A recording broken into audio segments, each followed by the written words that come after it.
and he is called Entenza. Give yourself an introduction. One thing while they're getting ready, you will know that our arrangements on the table and those are the courtesy around the beach. Just right out in the mall there, they provided to us. Up to you.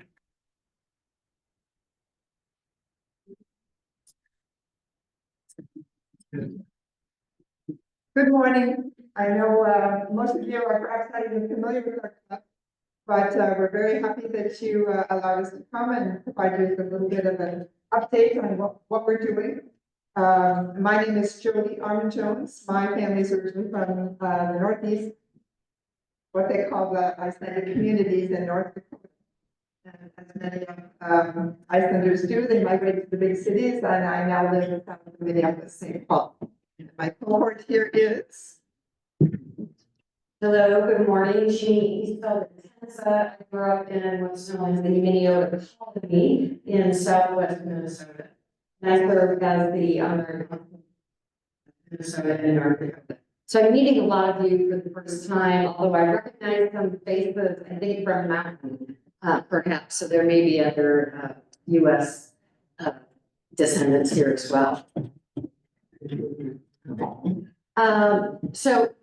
And congratulations, of course, Minnesota and Gimli celebrating 150 years this year. And that sounds like a long time in some ways, but then when I think about the long history of Iceland being settled in 874, we are just a blip, right, on that long time line of Icelandic contributions. So we're a chapter in that. And are there other, we list here some of the other settlements that we know about that are celebrating milestones. Are there others that we may not be aware of? These are the bigger ones. Okay. So we've got a map coming up here. The majority, at least in our club, the majority of members trace their history back to families sailing out of the harbor in Bognefjord. And I'm guessing some of you have been there. Perhaps you've seen the steel ship sculpture that marks that occasion when they lost so many family members. I have stood on one of the farms my family left, which is just right north of Bognefjord. And that farm was out onto the sea, and I just thought, how sad that this is what they had to leave to come be on the plains of North America. We know that the first known ones in that Minnesota area also came in 1875 to an area of 3 counties, which at one time was considered the largest settlement of Icelandic population in the U.S. Those who weren't from Minnesota were, as Jody and I are kind of the physical representations, the other one being in North Dakota, much closer to you here in Gimli. And they started writing from Winnipeg in 1878. And my understanding of the people in Minnesota, they came through these, the waterways, Quebec, the waterways through, the Great Lakes. So they, other than Quebec, they did descend down from Winnipeg. So I live in St. Paul, Minnesota, not too far from Jody. And we want to tell you just a little bit about those who started the club and some facts about that. And these are all online. Our Minnesota History Center is happy to host some archives, and some of this is online. So we had, it was the ladies in St. Paul and Minneapolis area that formed the club. Many had grown up in the rural areas, Jody and I did. So they started with 17 members in 1925, and we're over 100 members today. Our longest living standing member joined practice 79 years ago in 1946, when she arrived in Minnesota as a new bride So, 1946, what was happening then, right? We had many Minnesota men, I'm guessing Pembroke County as well, who served at Hekla during the war because they spoke the language. They were specifically sent to that location, and some of them, yes, brought back. Our youngest member is less than a year old, born in La Crosse, Wisconsin in 2024. So let's look at some of those logos from the earlier time. We know that some of our first members traveled by streetcar to take sweet soup, fish, other foods, quilts, and clothing to individual families around the Twin Cities. So they really acted as a mutual aid society. We know for a fact that the club actually raised 4 young children who were left motherless, right? So this was an immigrant support society as well, and we've evolved in many, many ways. We know members paid milk bills for families and, home repairs. And one of those children that was reared by members actually many, many years later attended a Hekla Club meeting to give thanks for the club. Let's go on to this one. The first members, now you have to think about the time, right? 1925, you had to be female, you had to be married, and full-blooded Icelander. And it was by invitation only, because we are at the club, are we not? But like, the people who wrote the sonnets that we are descended from, there are incredible records kept. So we know who these people are, and we can track this history. The minutes show that Hekla was a mirror into Midwestern society and the attitudes, of course, at that time. In fact, only the women in the records were not recognized as Jody or Jeannie, but Mrs. Bjorkston or Mrs. Petterson, etc.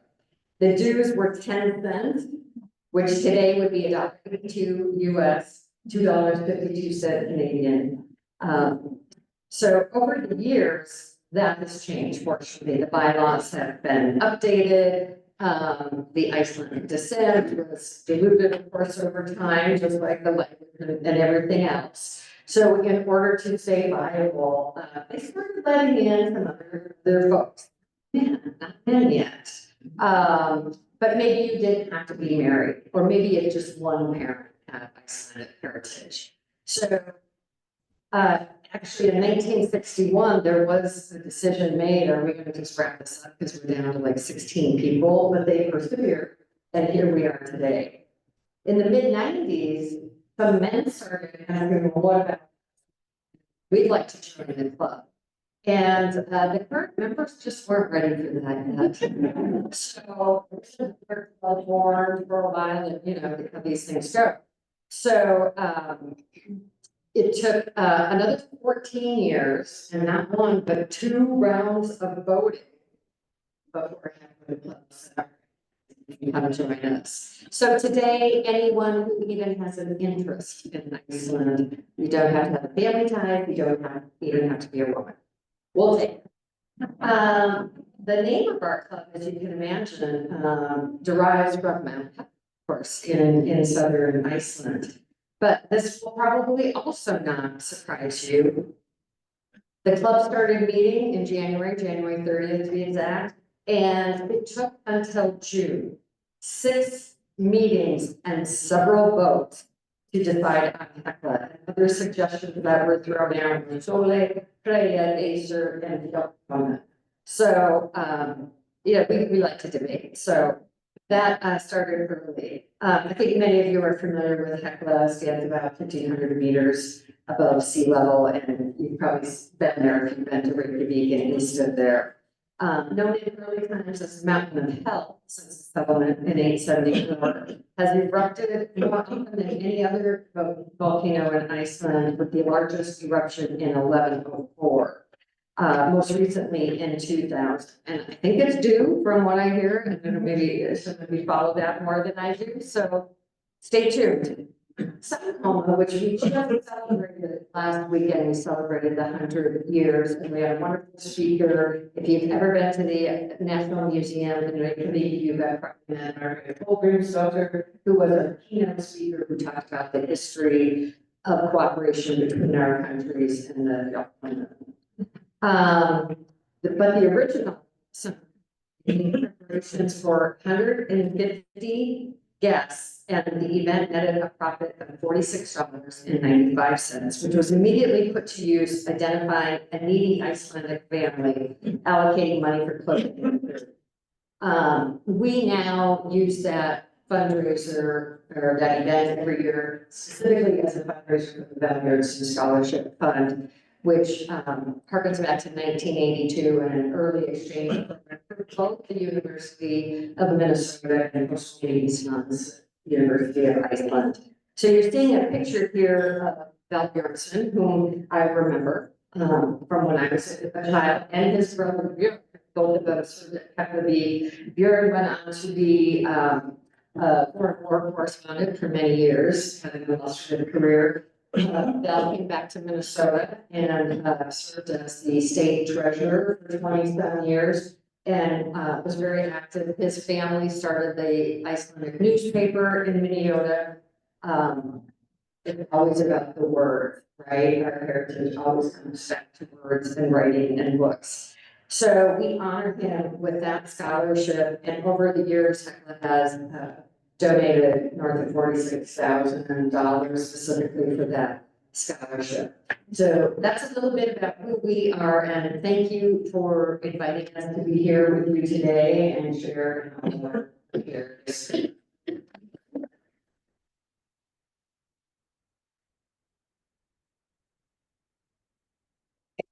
We're going to see who is paying attention.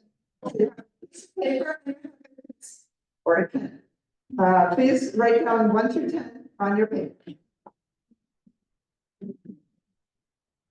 You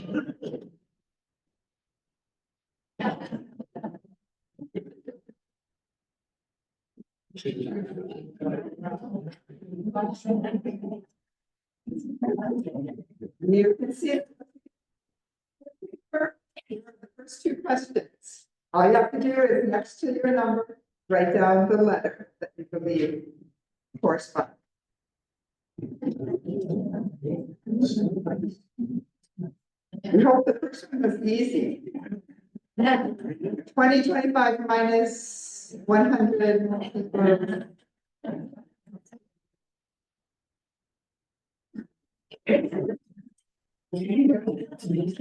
Yeah. Okay, we're going to move on to the second set of questions.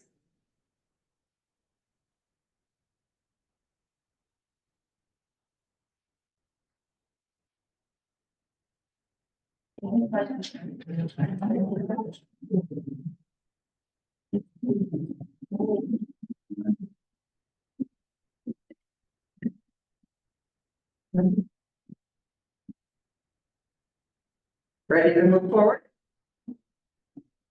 Okay, it's another set.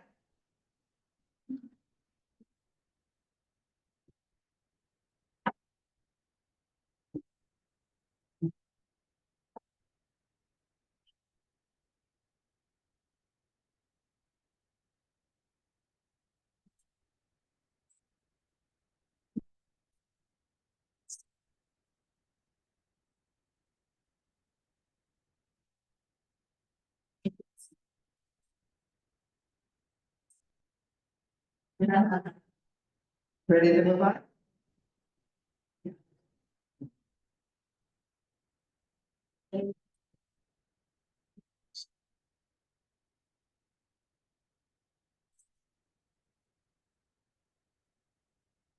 We're going to test your Icelandic language skills.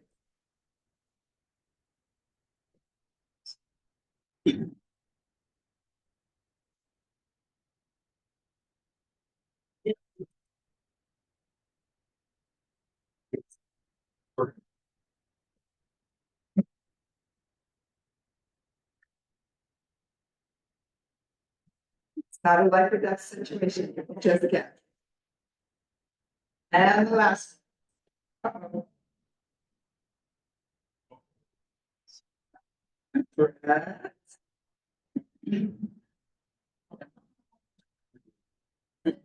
That's all right. Don't worry about it. We'll go with 8. How many of you got 8 right? Oh, I haven't told you.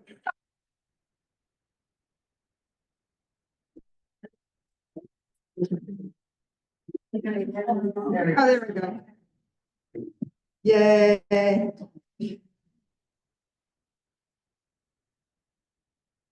So can I just go backwards then, Brett? So I can, no, that's fine. I can check here with my phone too. I have the questions over here. I can scroll. Okay. Did you guys get the time for the last one? Sorry.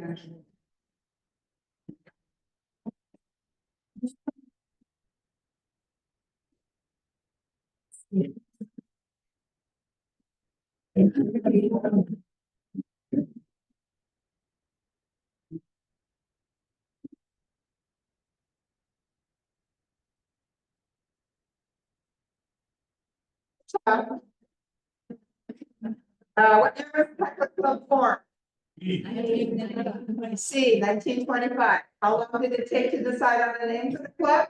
A, 6 months. Why is Hekla spelled with a K and not a C? B, there is no C in the Icelandic language. What does the word Hekla mean? You would think so, that was its nickname, but as I understand it, it is actually a hooded cloak. And that comes from the clouds that are almost always around it. If you ever come, what did you say? So we're gonna blame Jeannie. Yeah. Then me counts, because that's it. Okay. Number 5, which North American Icelandic settlement do most Hekla members associate with? I would say B or C. Almost everybody will claim one of those two as their immigrant settlement. The minimum requirement for the Hekla Club membership at the first meeting, all 3. Any of the above. So if you got any of them, you did well. When were men allowed to join the Hekla Club?